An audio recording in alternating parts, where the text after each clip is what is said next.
Ya, ¿qué tal chicos? Muy buenas tardes con todos. Antes de empezar esta cátedra de histología, quisiera darle las bienvenidas a todos ustedes. Gracias por la acogida que ha tenido todos ustedes. Ya saben que esto se hace para que ustedes vayan aprendiendo poco a poco las bases y así cuando entremos a clases no tengan ninguna dificultad en reconocer o estudiar los diferentes segmentos de la histología. Bueno, chicos, antes de preguntarles, quisiera que esta clase sea un poco interactiva. No sé si es que ustedes quieren hablar por su micrófono o quieren escribir por el chat. Por favor, háganmelo saber ya, para así no tenerles silenciados a todos y continuar la clase normalmente. Díganme, muchachos, si es que quieren interactuar por el chat. Por el chat. Ya, por el chat, muchachos. Entonces, ya. Ya, por el chat. Entonces, vamos. Ya, como estamos aquí ya la mayoría, entonces vamos iniciando ya. Entonces, muchachos. Un poco me voy a presentar. Soy Fausto Quispe, soy estudiante igualmente de la carrera de medicina de quinto semestre. Soy ayudante de laboratorio. Ayudo a lo que es a la doctora Tamara en las clases.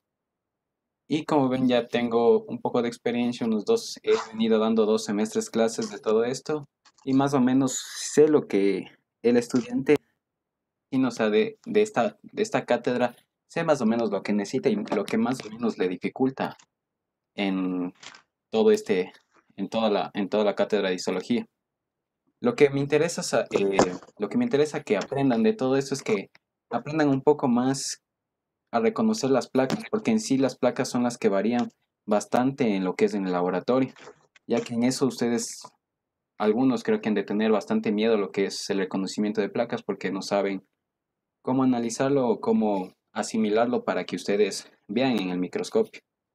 Entonces, muchachos, no más les incomodo con esto, entonces vamos a empezar un poquito de lo que es la cátedra. Pero antes de eso, quisiera que, si es que alguien me pudiera ayudar, ¿por qué es importante la histología? La histología tiene fundamentos, ¿verdad? ¿Alguien sabe lo que significa histología? Por favor, alguien en el chat algo así rápido, más o menos. ¿Saben lo que es la histología? ¿Alguien? ¿No?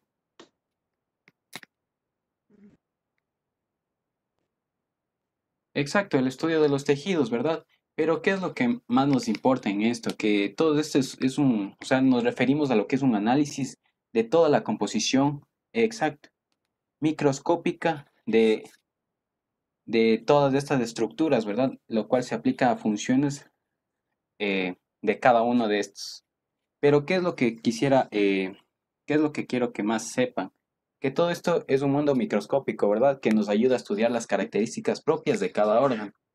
En sí, tendremos varios segmentos y funciones. Como podemos ver, también es importante la histología. ¿Por qué? Porque estudia también las estructuras y la función de cada una de estas, ya que nosotros tenemos que primeramente saber lo que es lo normal para irnos basando en esto para poder llegar a comprender lo que es lo anormal, ¿verdad?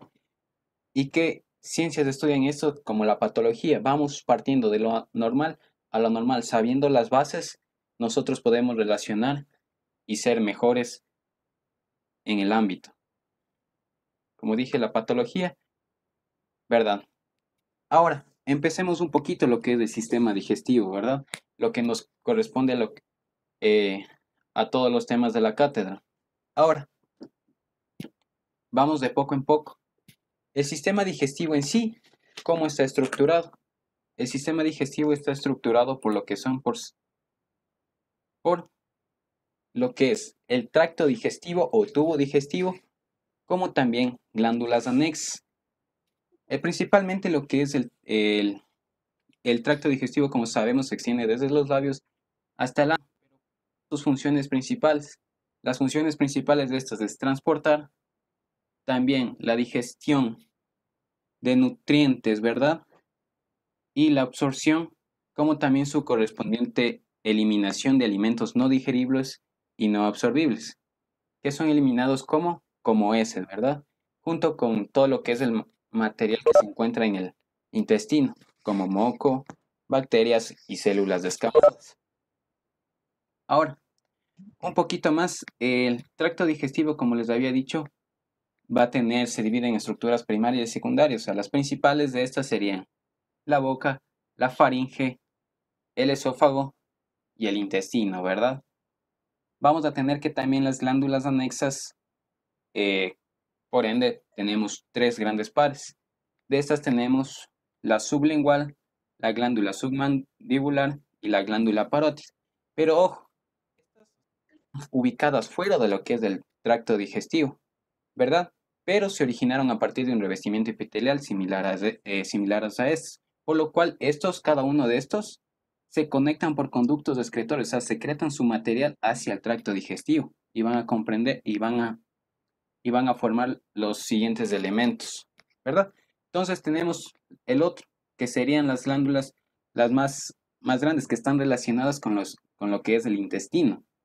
Tenemos el hígado y el páncreas, conjuntamente con la vesícula biliar, que es sistema de los conductos excretores del hígado, ¿verdad? Entonces, muchachos, dicho esto, vamos un poco de las generalidades del tubo digestivo. El tubo digestivo, como sabemos, esto es un tubo, ¿verdad? Partimos desde lo más interno hasta lo más externo, siendo lo más interno teniendo la túnica mucosa, vamos siguiendo con la submucosa, túnica muscular y la túnica serosa o adventicia. ¿Qué es lo que comprende cada uno de estos? Vamos a tener que la mucosa contiene un epitelio de revestimiento. Como sabemos, puede tener un epitelio plano, un epitelio estratificado o un epitelio simple, ¿verdad? Y de ahí se vienen sus derivadas. Pueden ser plano, puede ser cilíndrico, ¿verdad? Puede ser polimórfico, dependiendo. Vamos a tener su lámina propia, ¿verdad? O core, que igualmente es tejido conectivo que está debajo de lo que es del epitelio de revestimiento. Y la lámina de la muscular, que no es más que músculo liso que se extiende por todo el epitelio, por debajo del epitelio igualmente.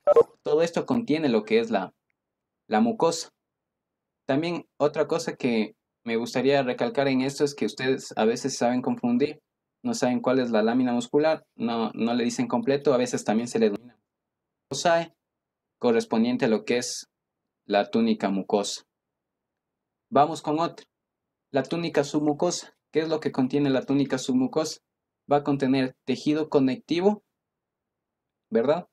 Y vamos a tener vasos sanguíneos que alimentan que dan nutrición a lo que es el epitelio.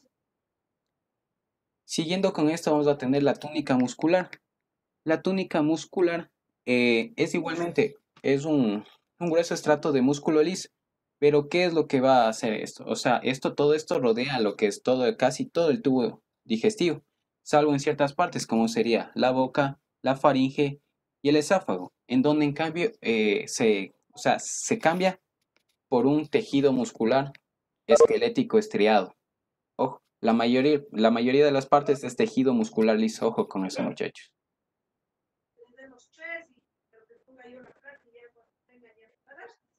Y vamos, túnica adventicia o serosa. Como podemos eh, ver, la adventicia no es más que tejido conectivo, con lo cual esta estructura une lo que es a la pared a la pared abdominal. Mientras que tenemos la serosa, que es mesotelio, sabiendo que esto es un epitelio simple plano. Ojo, o sea, reviste a los órganos.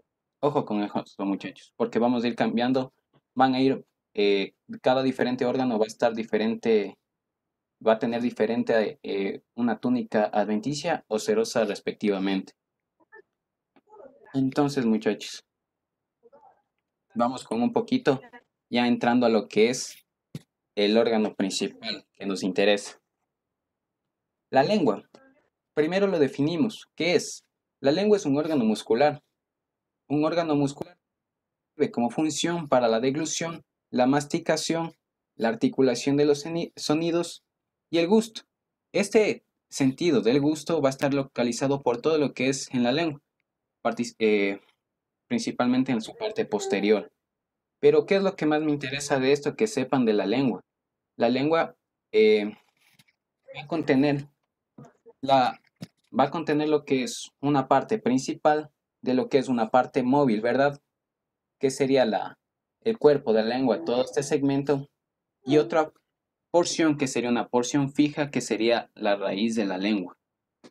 Y entre estas vamos a tener un surco terminal en forma de B, la B lingual, ¿verdad?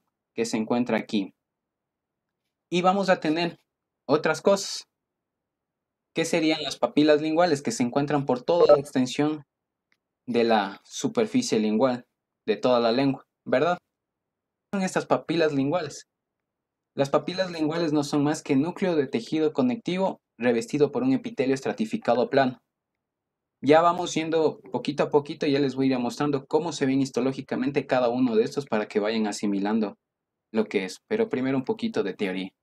Ahorita, su clasificación. ¿Cómo podemos encontrarlas y en dónde? La clasificación tenemos que las primeras son las filiformes. Se encuentran en toda la superficie dorsal de la lengua, son las más abundantes, ojo con eso, las filiformes, mientras que las fungiformes igualmente se encuentran en menor cantidad que las filiformes, pero igualmente se encuentran entre las filiformes. Ahora, las caliciformes se encuentran por delante de lo que es el surco lingual, o sea, de la B lingual. Y vamos a tener las foliadas. Ojo, las foliadas, quiero recalcar con esto que las foliadas se encuentran en la parte posterior de la lengua, como podemos ver aquí, ubicado lo que es sobre los bordes laterales, cerca del surco terminal, como podemos ver aquí. Todo este segmento, cerca del surco. Ahora, ¿cómo vamos viendo? Vamos viéndole histológicamente cada uno de estos segmentos. La lengua, como les había mencionado, es un órgano muscular, como podemos ver aquí. Todo este segmento, como podemos ver, es músculo. Son islotes de músculo. ¿Qué tipo de músculo? Un músculo esquelético. ¿Por qué? Porque es un órgano voluntario. Ojo con eso, muchachos. Tenemos todo ese segmento de aquí, ¿verdad? De músculo. Y vamos a tener lo que es el epitelio, conjuntamente. Todo esto, como podemos ver, un epitelio de revestimiento. ¿Qué es lo que definimos todo esto? Todo en la superficie de la lengua que se encuentran las papilas. ¿Qué nomás que son? Las papilas son, como dice, es un núcleo de tejido conectivo revestido por un epitelio, como podemos ver aquí. ¿Sí ven? Por un epitelio.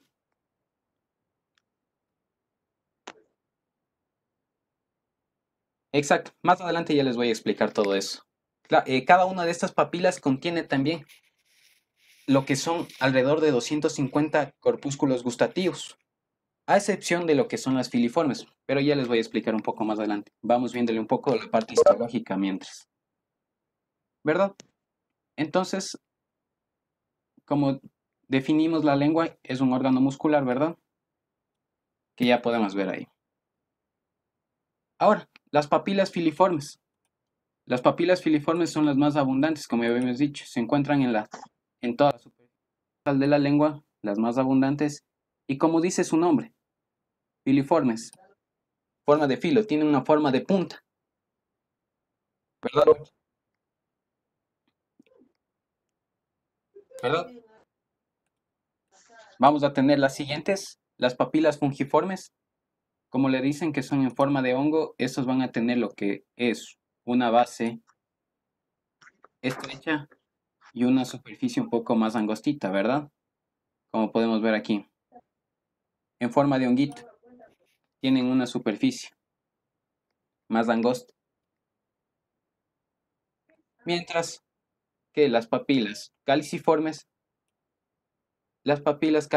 son un poco más redondeados, como dicen, caliciformes o circunvaladas, ¿verdad? Tenemos que estas se les van de acuerdo, se le van yendo, o sea, a una de estas de acuerdo a lo que es a su forma. Ojo, quiero recalcar algo con esto.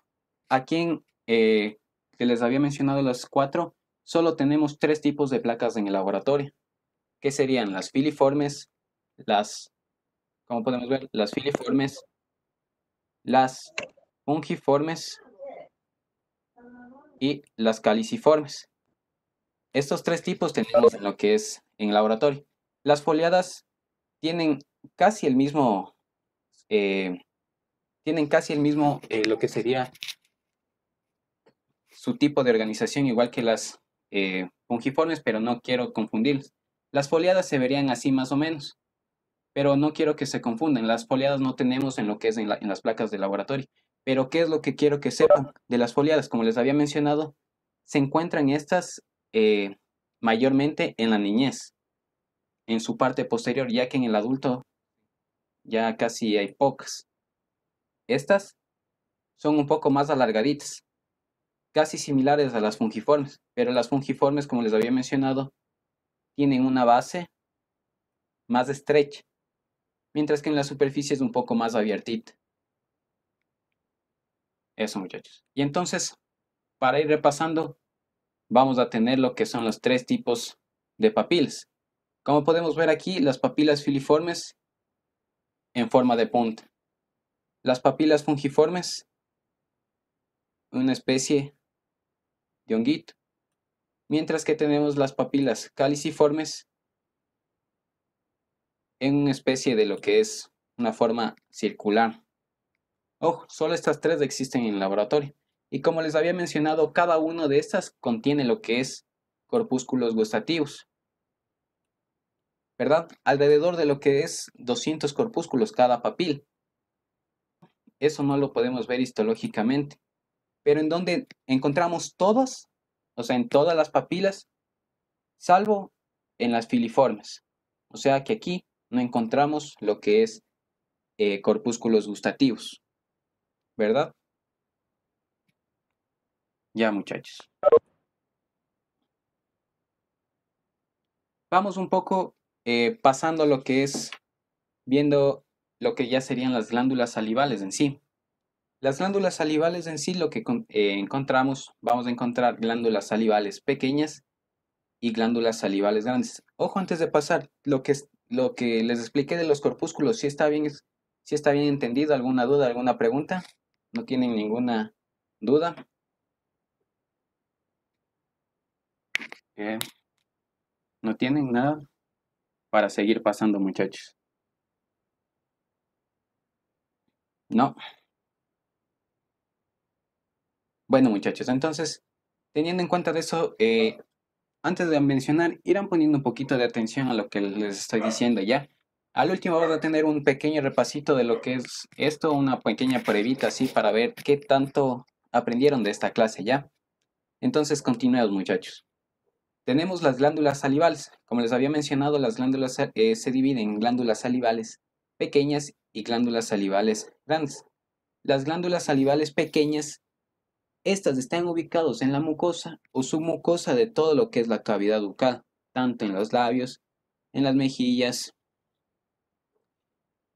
¿verdad? Vamos a tener que las glándulas salivales grandes, como les había mencionado, estas glándulas salivales grandes la única que se encuentra dentro de lo que es el tejido conectivo de la cavidad bucal es la sublingual, mientras que las otras dos, la parótida, estas se encuentran por fuera de la cavidad y se relacionan a través de conductos excretores, que ya les voy a explicar a continuación. Ojo con eso, la glándula salival se encuentra dentro de lo que es el tejido conectivo de la cavidad bucal, ¿verdad? Mientras que estas dos se encuentran fuera de lo que es dicha cavidad y se conectan a través de estas por conductos excretores. Antes de pasar a esto, vamos a ver lo que todo esto conforma. La saliva, como sabemos, es una secreción mixta producida por varias glándulas, como podemos ver, las glándulas pequeñas y las glándulas grandes, ¿verdad? Pero ¿qué es en sí? Es una solución de proteínas glucoproteínas, hidratos de carbono y electrolitos, además de estas que contienen células epiteliales planas y descamadas y leucocitos además. Pero, ¿qué es lo que contiene realmente? Que tiene tialina, que o sea, es una enzima que encinde el almidón, ¿verdad? También tenemos una lipasa lingual, igual para el desdoblamiento de lo que es la grasa de la leche. Vamos a tener que contiene inmunoglobulinas, también contiene defensinas, lisosimas en pequeñas cantidades, que estas conjuntamente, las lisosimas y las defensinas actúan como una, tienen una acción microbiana en la boca. También tenemos lactoferrina, factores de crecimiento, y esto es importante, los factores de crecimiento. ¿Por qué? Porque estos factores de crecimiento contribuyen a lo que es la rápida cicatrización de lesiones en la mucosa. También tenemos la aptocorrina que fija la vitamina B, ¿verdad? Y eso es la saliva en sí, por lo general. ¿Y cuál es una de las funciones? Las funciones es mantener lo que es húmeda y lisa las mucosas. Importante también para la función de lo que es el habla, también ablandar alimentos y actuar como lubricantes. Igualmente, contra infecciones, exactamente. Por eso contiene las defensinas y las lisosimas. Ahora, pasando ya a a lo histológico, vamos a tener que tenemos tres tipos de glándulas. Una glándula serosa, una glándula mucosa y una glándula mixta, propiamente que puede ser, que es serosa y mucosa. Pero, ¿qué es lo que secretan cada una de estas? La glándula serosa contiene tialina, mientras que la glándula mucosa secreta mucina. Ojo muchachos con esto, a veces a ustedes se les pregunta qué contienen qué secretan las glándulas mucosas. A veces dicen, no, son diferentes tipos de secreciones. Una cosa es moco y otra cosa es mucina. Y la glándula mixta también, como tenemos, secreta tialina y mucina, una mezcla de las dos. Pero ¿cómo vamos diferenciándole visualmente? Como podemos ver aquí, la glándula serosa tiene una tinción más acidófila, como podemos ver aquí. Es más oscura, o sea, más teñida, ¿verdad? O sea, es un poco más eh, oscura. Mientras que la glándula mucosa, como podemos ver aquí, la glándula mucosa es un poco más transparente, ¿verdad? Por la secreción. ¿Sí ven todo esto? Mientras que la glándula mixta es una mezcla, obviamente, de las dos, como podemos ver. Pero ¿cómo lo podemos denotar? La glándula mucosa, como podemos ver en este gráfico de aquí, la glándula mucosa contiene núcleos ovales, la que son a la periferia, y contiene lo que es, se podría decir, su citoplasma eh, transparente, un poco más blanquecino. Mientras que la glándula serosa, como lo podemos ver aquí, tiene núcleos eh, redonditos y su citoplasma es un poco más oscuro, o sea, es más teñido, más acidófilo. Ojo, hay una cosa que les quiero explicar muy bien, lo que es la glándula mixta. Nosotros usualmente vemos en el laboratorio, ¿verdad? Lo que sería esta sobresaliente, lo que nosotros lo denominamos las semilunas de von Ebner. Estas no son más que un artefacto, porque normalmente lo que es la glándula mixta se interpone en lo que es entre sus células, o sea, se meten aquí, como podemos ver. En sí, lo que es este artefacto en predominio, lo que son en glándulas con predominio mucoso, ¿qué es lo que hace? Le empuja hacia afuera y conforma esto, las semilunas de von Ebner. Eso, muchachos. Correctamente deberían ser así las glándulas mixtas. Podemos ver en la tinción cómo se tiñe, crean esto. Ya vamos viendo poquito a poquito, muchachos. ¿Ya? Entonces pasemos a lo que son, antes de ver lo que son las glándulas, vamos a ver lo que es el sistema de conductos excretores. El sistema de conductos excretores, como podemos ver aquí, podemos imaginarnos que estas son las células. Puede ser célula serosa, puede ser una célula mucosa o mixta correspondiente, ¿verdad? Vamos a tener que la primera porción del conducto excretor que tenemos aquí va a ser un conducto los conductos intercalares. Desembocan de lo que son de las glándulas serosas o mucosas respectivamente, como podemos ver aquí. ¿Y qué son? Que son tubos muy pequeños de un epitelio simple cúbico bajo, ¿verdad? Y como todo sistema de conducto, seguir conectándose, ¿verdad? Hacia otro sistema. Vamos a tener que este conducto intercalar va a hacerse un poquito más grande, ¿verdad? Y va a conectarse con otro tipo de glándulas que podemos encontrar por acá o por acá. A lo que sería a un conducto un poco más grandecito, que sería los conductos estriados o conductos salivales. Teniendo esto en cuenta que este ya se cambia a un epitelio simple cilíndrico. Pasamos de un epitelio cúbico bajo a un epitelio simple cilíndrico. Y como todo conducto debe desembocar en algo, tiene que seguir a su respectivo conducto excretor, a su respectivo conducto principal, como podemos ver aquí. Igualmente, un epitelio simple cilíndrico un poco más alto. Entonces, dicho esto, muchachos, viendo un poquito de lo que es el sistema de conductos excretores de algunas glándulas. Como podemos ver aquí visualmente, histológicamente, como les había mencionado, el sistema de conductos excretores, las primeras porciones que sería el conducto intercalar, son visualmente muy pequeñitos. Casi no se les nota muy bien, teniendo en cuenta que es un epitelio cúbico bajo y que desembocan desde las células, o sea, de las glándulas. Vamos yendo un poquito más, saliendo un poquito, tendremos los conductos salivales. Estos sí se pueden notar un poquito mejor. Como podemos ver aquí, tiene un epitelio simple cilíndrico. Todos estos son conductos salivales. Ojo con esto, conductos salivales o conductos estriados. O también pueden ser intralobulillares, como lo menciona el libro. Ahora, ¿qué es lo que quiero que sepa? Los conductos intercalares y los conductos salivales se encuentran sobre todo en la glándula parótida y la submandibular, mientras que solo la sublingual solo contenemos conductos salivales. Ojo con eso. Esta es una placa de parótida. Vamos a encontrar tanto conductos intercalares como conductos estriados, tanto en la parótida como en la submandibular. Ojo muchachos con eso. Como podemos seguir viendo acá, tenemos una variedad de conductos.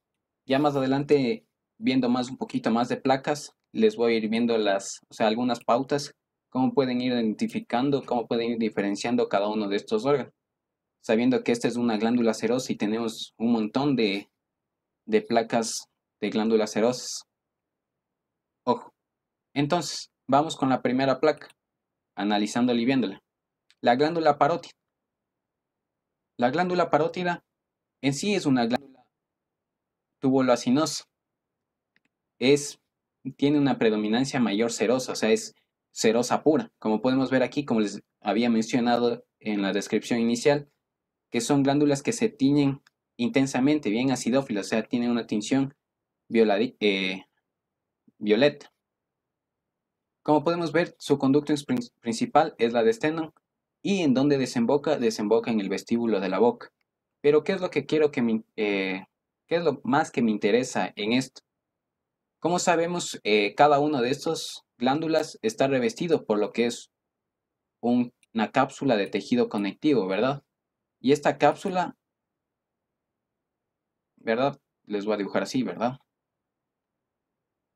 Y esta cápsula emite tabiques, ¿verdad? Como podemos ver aquí, emite tabiques y le va dividiendo a la glándula en sus respectivos lóbulos y más adentro lobulillos, ¿verdad? Y vamos a contener que todo esto son glándulas serosas, como les había mencionado. Ojo con eso. Además, que contiene células adipositas, como podemos ver estos espacios. Entonces, esta es la primera glándula. Pasándole más adelante ya les voy a mostrar las tres tipos de glándulas, cómo vamos yendo diferenciando de poco en poco. La glándula parótida, ojo con eso, visualícenla bien. vamos a tener la siguiente glándula, la glándula submandibular. Igualmente, es una glándula tubulacinosa. Ojo con esto, es mixta. ¿Qué quiere decir? Que tiene tanto mucosa como serosa. Pero, ojo con esto, tiene un predominio seroso.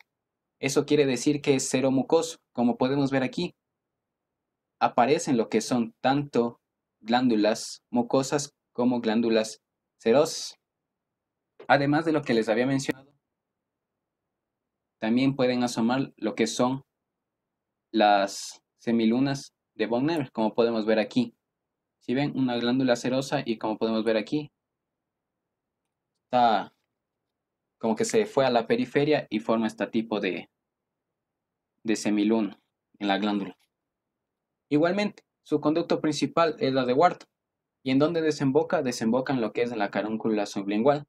Como podemos ver aquí, como les había mencionado anteriormente, el sistema de conductos excretores, tanto los intercalares como los estriados, los vamos a encontrar en estos dos tipos de glándulas. Como podemos ver aquí, tenemos un conducto estriado.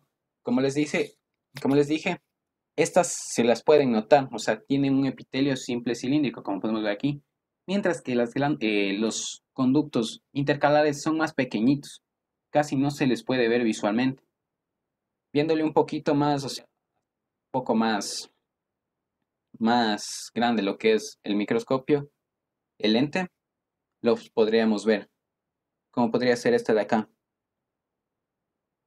un conducto intercalar versus un conducto estriado. Como podemos ver, es notable lo que es su dimensión entre estos tipos, ¿verdad? Ahora pasando a la siguiente, la glándula sublingual. También es una glándula tubulacinosa y tubular. Ojo, igualmente es mixta, pero aquí, ¿qué es lo que cambia? Tiene un predominio mucoso. Como podemos ver aquí, se nota bastante lo que es, les había dicho, espacitos en blanco, ¿verdad? Más blanquecito, como podemos ver, ¿verdad? Ojo, si es un predominio mucoso, va a ser mucoceroso. El anterior era un predominio seroso, era cero mucoso. Ojo, no se olviden, porque esas son unas preguntas que en las pruebas salen y saben confundir bastante. El que tiene mayor predominio va adelante, sea mucoceroso o cero mucoso.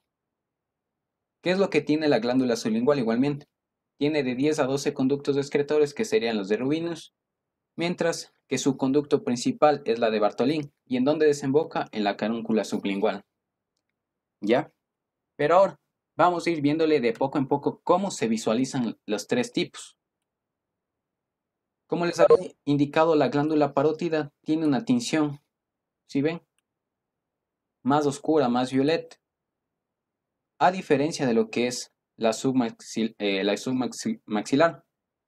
Tiene más espacios en blanco, como podemos ver aquí. Eso quiere decir, o sea, hay un predominio, hay, hay más glándulas, hay glándulas mucosas, pero ojo, la submandibular es un predominio seroso, como podemos ver. A diferencia de la parótida, que es netamente serosa. Como podemos ver aquí, los espacios en blanco son más notables. Mientras que la sublingual, como podemos ver aquí, un predominio mucoso, es más notable su transparencia. ¿Sí? Eso, muchachos. Así podemos diferenciar entre los tres tipos de glándula que tenemos en el laboratorio. Ojo, ninguna duda, ninguna pregunta. ¿Sí está todo claro, muchachos, todo esto? ¿Sí? ¿No hay dudas? Bueno, muchachos, pasemos a la siguiente parte. El diente. El diente, como sabemos nosotros que el diente cumple con funciones de cortar el alimento, como también desmenuzarlo, también sirve lo que es para la digestión, como también importante para el habla. Sabemos que existen dos tipos de piezas, o sea, dos tipos de juegos en toda nuestra vida, que serían el primer juego que sería los dientes de leche o dientes decidos y los siguientes que aparecen ya más, un poco más, ¿cómo se diría? O sea, un poco más en la infancia, que serían los dientes permanentes o dientes de la segunda dentación. Como podemos ver, el diente se divide tanto en una corona como en una raíz, y entre la corona y la raíz vamos a tener que hay una transición que sería el cuello del diente. Es aquí por donde el esmalte se va adelgazando y va hacia la raíz, como podemos ver. Ahora, vamos a tener que este también tiene lo que es la cavidad pulpar y dentro de esta vamos a tener la pulpa. La pulpa no es más que, no es más que el contenido de lo que tiene, que serían ramificaciones vasculares y nerviosas, incluidas dentro de un tejido conectivo. Eso no es más, eso es la pulpa, que está dentro de la cavidad pulpar. Ojo con eso, muchachos. Ahora vamos con su división. Vamos a tener un tejido dental primario, un tejido dental duro, como también un tejido dental blando. El tejido dental duro contiene lo que es la dentina, que representa lo que es la mayor parte del diente, como podemos ver aquí. El esmalte, que, que está recubierta, como vemos aquí, es una que se engresa un poco más en en la corona. Y el cemento, ¿verdad? Es donde aquí aquí es el esmalte, o sea, perdón, el cemento que es donde, que es o sea, está aquí revestido lo que es el tejido, justo es en la zona correspondiente a la raíz, eso, perdón, me equivoqué, ¿verdad? Como podemos ver aquí. Ahora, ¿cuál es el tejido dental blando? El tejido dental blando contiene tanto lo que es la pulpa, que les había mencionado, que no es más que el tejido conectivo que está dentro de estos, y las ramificaciones vasculares y nerviosas que se encuentran en el diente. Vamos a tener el periodonto que no es más que, igualmente es un tejido que fija la raíz a la cavidad alveolar, y la encía. Vamos a tener la encía que esto, como sabemos, la encía pertenece a la membrana de la mucosa oral, que recubre lo que es el hueso, ¿verdad? Entonces, viéndole esto, vamos un poco pasando a lo que es histológicamente el diente. El diente, como podemos ver, aquí en esta placa, ojo, el diente, quiero recalcar una cosa, que el diente aquí en el laboratorio es una única placa, o sea, solo tenemos una placa. Y las estructuras que se pueden ver no son muchas. Como podemos ver aquí, todo esto que les había mencionado, la mayor parte es la dentina, teniendo acá la cavidad pulpar.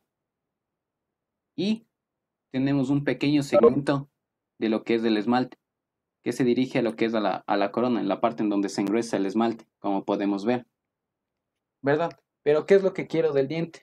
Que es la única placa que tenemos, que es una placa netamente blanquecina, como se puede ver aquí. Es una plaquita, sí, es un poco especial de estas, se toma bastante, pero quiero que noten cómo es.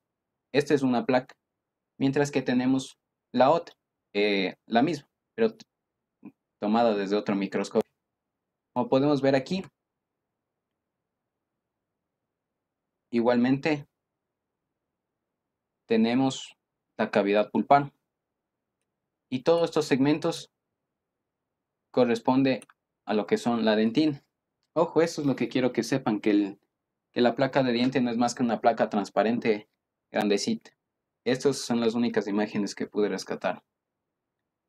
Ojo, muchachos, eso es lo que quiero que lo que me importa que aprendan de diente, que sepan diferenciar cómo es netamente un diente en una placa histológica. Entonces, muchachos, teniendo en cuenta esto, vamos un poquito ya a lo que es el tracto digestivo. El tracto digestivo, como les había mencionado, corresponde lo que es a diferentes segmentos, que sería el esófago, el estómago, y el intestino grueso. Y ojo con esto, muchachos, también, que todo esto lo que vamos a ver presentan estructuras histológicamente similares, o sea, uniformes, pero van variando de poco en poco sus segmentos. Por eso vamos a tener que en todas estas vamos a encontrar las 4 capas que habíamos visto al inicio, que sería la mucosa, la submucosa, la muscular y una adventicia o serosa respectivamente. Pero, ¿qué es lo que me interesa de esto? Que sepan diferenciar entre los dos tipos de plexos que tenemos. ¿Cuáles son estos plexos nerviosos ganglionares autónomos? Los que tenemos un plexo mientérico de Auerbach que se va a encontrar tanto en lo que es en la túnica muscular, se va a encontrar dentro de lo que es la circular y la longitudinal. Se va a encontrar aquí, es un tejido nervioso, como sabemos ver. El tejido nervioso, como teníamos, es un poco, es similar a esto. ¿Sí ven? Tipo zigzag así cada uno de esos. Tipo gusanito, como podemos notar. Van a estar dentro de lo que es, les había dicho, de la túnica muscular. Esto sería el plexo mientérico de Auerbach. Mientras que el plexo submucoso le vamos a encontrar obviamente en la submucosa. Igualmente, tejido nervioso que se encuentra dentro de la mucosa del órgano. O plexo submucoso de Meissner, como lo dice su compañero. ¿Verdad? Ojo con esto. Plexo mientérico de Auerbach en la túnica muscular. Y plexo submucoso o de Meissner en la submucosa. Eso, muchachos. Entonces vamos yéndole un poco, ya entrando a lo que es histológicamente a los diferentes segmentos. Como podemos ver aquí, visualicemos la imagen del esófago, la primera parte, que sería que tiene una mucosa, como podemos ver, de un epitelio estratificado plano no queratinizado, como podemos ver todo este segmento. Si ven, lo más moradito, todo esto, su epitelio, un epitelio estratificado, ¿verdad? Pero ojo, este epitelio es continuación de lo que es el epitelio de la faringe. Y más abajo, a lo que ya va al esófago, se conecta con el estómago, viene una transición. Viene la transición a un epitelio simple cilíndrico, que ya les voy a mostrar más adelante en la imagen. Ahora quiero que vean cómo es. Vamos a tener los siguientes segmentos. Vamos a tener la mucosa, ¿verdad? Que les había señalado.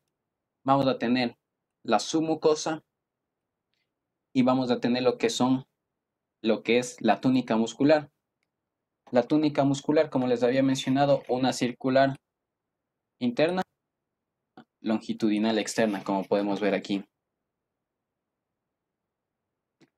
Ahora, igualmente tenemos su lámina propia, que es de tejido conectivo laxo, como podemos ver aquí todito este segmento, tejido conectivo laxo. Ojo, igualmente en la submucosa, ¿qué es lo que encontramos en la submucosa? Vamos a encontrar tejido conectivo, como les había mencionado, y vamos a encontrar glándulas submucosas. Igualmente, teniendo en cuenta que estos también presentan un sistema de conductos, como podemos ver aquí, todo su sistema de conductos excretores. Y alrededor de esto, como podemos ver, es tejido conectivo. Y el esófago, como les había dicho, una muscular, una circular interna y una longitudinal externa. Ojo, es un corte transversal. Si es un corte transversal, sí pueden notar la diferencia cuando se corta un tubo. La circular es alargadita, mientras que la longitudinal forma pequeñitos puntitos en un corte transversal. Ojo con eso, muchachos, no se confundirán. Hay otros tipos de cortes también. Pero ¿qué es lo que me interesa más del esófago? Que sepan diferenciar en su epitelio estratificado plano no queratinizado. Ojo, ¿dónde tenemos un epitelio estratificado plano queratinizado? Lo tenemos en lo que es en la piel. Ojo, en superficies externas. Ahora, pasando del esófago, vamos a tener el estómago. Teniendo en cuenta primeramente su anatomía.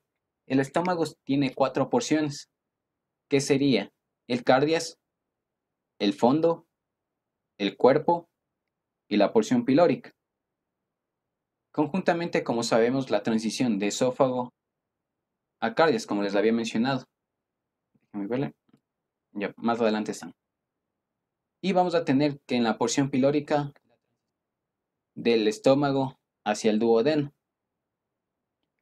vamos a tener su curvatura menor y su curvatura mayor.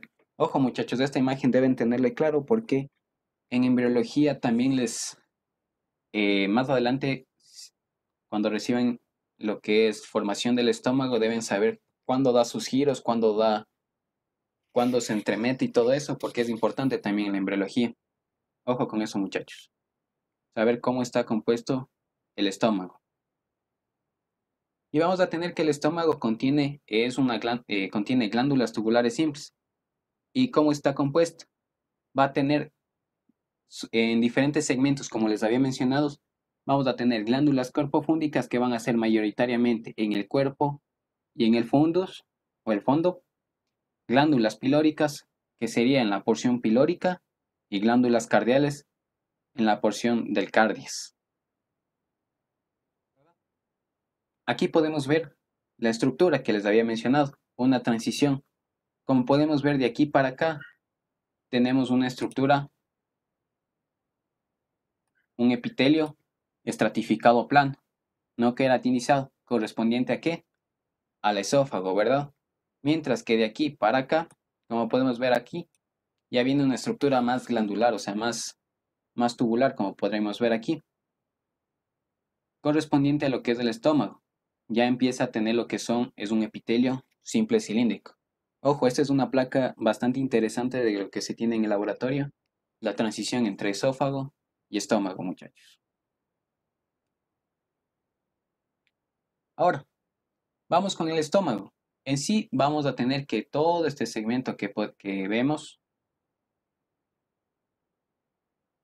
de aquí para acá, es su mucosa. Y como podemos ver en esta imagen de acá, si ven el epitelio, un epitelio simple cilíndrico. Si vemos núcleos en la parte basal y su citoplasma bien alto, ¿verdad? Distintivo de lo que es un epitelio simple cilíndrico. Ahora, antes de pasar a las cosas correspondientes, vamos a tener que el estómago se divide en sí en sus diferentes glándulas, como les había mencionado, glándulas corpofúndicas, glándulas cardiales y glándulas pilóricas. Y cada una de estas van a contener diferentes tipos de células correspondientes a cada uno de estos diferentes segmentos. Pero, ¿qué es lo que quiero? Como les había dicho que el estómago es una glándula tubular, ¿qué es lo que es? Esta glándula, este segmento de aquí, como podemos ver aquí, si ven todo este segmento de aquí, es todo este segmento de acá que podemos ver. Este segmentito es compuesto igualmente así, todo esto. Y entre cada uno de estos vamos a tener las diferentes células con sus diferentes funciones. Entonces vamos a tener células principales, vamos a tener células parietales, mucosas del cuello, células endocrinas y células madres, que se van a ir distribuyendo en todo lo que es el segmento de la glándula. Vamos a ir viendo de poco en poco qué es en dónde encontramos cada uno de estos. Las células principales, ¿en dónde encontramos principalmente? En la parte principal. Ojo, antes de mencionar esto me olvidé de decirles que esta glándula se divide en tres porciones. Como podemos ver, se divide en lo que es un istmo, se divide en lo que es el cuello y se divide en lo que es en el fondo, o como lo dice en el libro, la parte principal, ¿verdad? Entonces, las células principales, ¿en dónde vamos a encontrar mayoritariamente? Principal de la glándula. Vamos a, ¿qué hace esto? Su principal función, secretar pepsinógeno, precursor de la pepsina. Vamos a tener células parietales igualmente. ¿En dónde se encuentran? En el cuello de la glándula, como podemos ver. ¿Y qué es lo que hacen? Secretan ácido clorhídrico. Siguiendo también, secretan lo que es el factor intrínseco para la absorción de vitamina B12. Vamos a tener células mucosas del cuello, como lo menciona, se van a encontrar en la parte de lo que es entre las células parietales del cuello. ¿Y qué es lo que hace? Va a secretar mucina.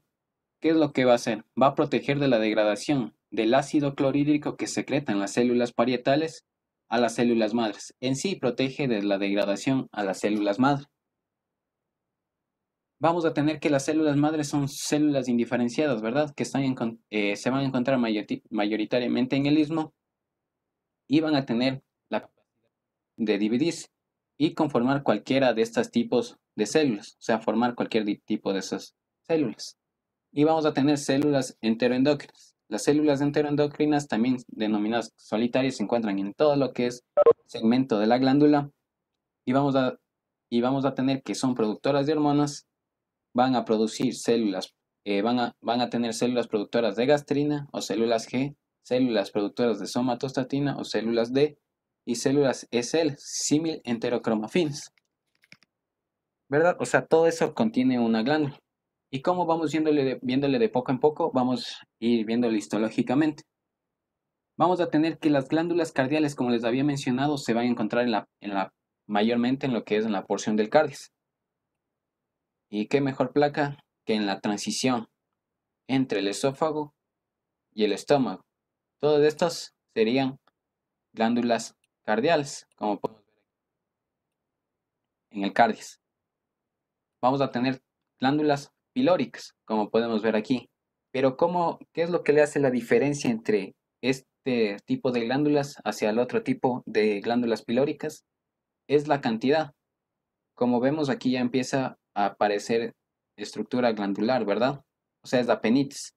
Mientras que en las otras glándulas pilóricas ya es mayoritariamente en la porción del píloro porque ya vamos pasando a una estructura mayormente, o sea, netamente que contiene glándulas, que es el duodeno, que en la siguiente clase lo veremos, como vemos aquí. ¿Sí ven? La glándula, por la cantidad, entre glándulas cardiales y glándulas pilóricas.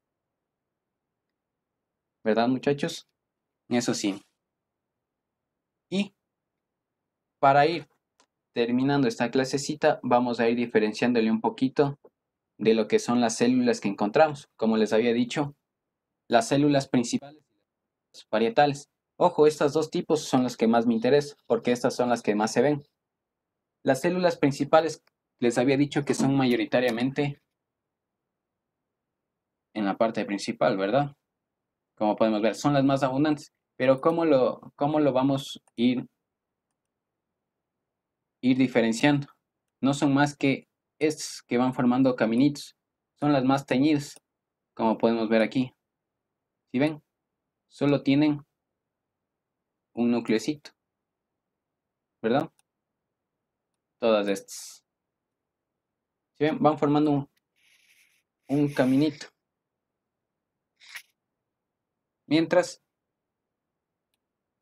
que las siguientes, las células parietales, tienen un compuesto, se puede decir que tienen núcleo y citoplasma, como podemos ver aquí. Son todos estos rojitos. Si vemos aquí, tienen una tinción, pero ojo, tienen núcleo y citoplasma.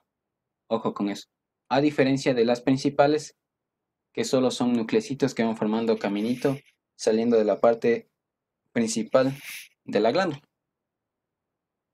Ojo con eso, muchachos. Entonces, como podemos ver aquí, en esta misma, vamos a tener células parietales como células principales. ¿Sí ven? Y eso, muchachos. ¿Sí está entendido lo que es estómago, muchachos? Sí. No hay dudas, no hay preguntas, muchachos. Bueno, muchachos, continuemos. Entonces, el estómago igualmente, como les había mencionado, todo esto es su mucosa, conjuntamente con lo que está en la parte más basal. Vamos a tener vamos a tener la lámina propia, que es de tejido conectivo reticular laxo. Vamos a tener la muscular, que se encuentra igualmente más abajito, como podemos ver aquí más bajito. Vamos a tener que tiene dos tipos, una circular interna y una longitudinal externa, la muscular y mucosa de la mucosa. Y vamos a tener más abajo la submucosa, que no es más de tejido conectivo laxo. Y como les había mencionado, entre la submucosa vamos a encontrar los plexos. ¿Qué es lo que encontramos? El plexo de Meissner. Ojo con eso, muchachos, como les había mencionado. Y vamos a tener la muscular, que es todo esto lo que está más abajo. Vamos a tener en tres sentidos de esta muscular. Vamos a tener una longitudinal externa, una circular intermedia y un recorrido oblicuo interno. Y entre estos se va a encontrar el plexo mientérico o el de Auerbach. Ojo con eso, muchachos. Lo que más me interesa de que sepan es diferenciar las placas, cómo está estructurado este tipo de glándula, como podemos ver aquí, el estómago, cómo está, cómo lo podemos diferenciar. Y,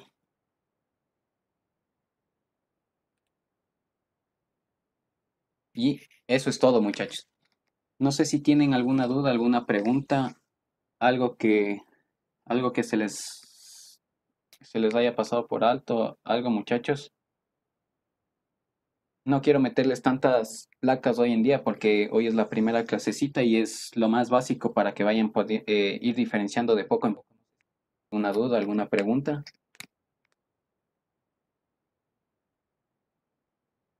Sí, es un epitelio simple cilíndrico, como podemos ver ahí.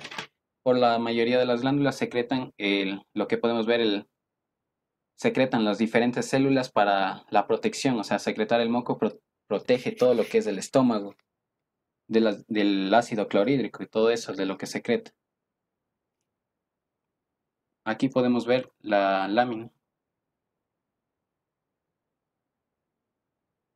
Aquí podemos ver un epitelio simple cilíndrico.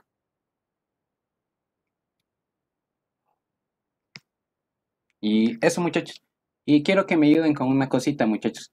Si está entendido todo, si está, si